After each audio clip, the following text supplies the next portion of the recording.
যে জায়গায় আপনি যেটা বললেন আমি বলবো, আপনার সাথে আমি অস্বীকার করব না, ছিনতাই চাঁদাবাজি হচ্ছে এবং এবং যারা করতেছে তারা ধরাও পড়তেছে, আবার ছাড়া পাওয়ার পরে আবার তারাও আবার এর ভিতরে করতেছে। এটা সত্যি কথা। তা আমরা চেষ্টা করতেছি এটা যে যতভাবে হোক কমায় আনার জন্য।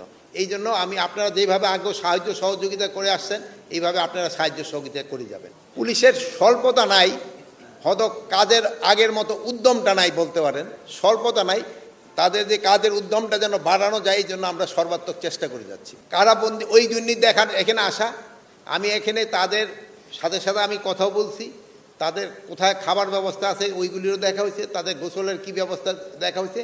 এখানে মোটামুটি তারা তাদের যেটা এনটাইটেলমেন্ট ওটা পাচ্ছে, কিন্তু একটা বড় সমস্যা হচ্ছে এইটা অথরাইজেশন তুলনায় বন্দির সংখ্যা বেশি, এই জন্য কিছুটা সমস্যা অনেক সময় হয়। সাধারণ ক্ষমায় কেউ কিন্তু আজ পর্যন্ত বের হয় নাই।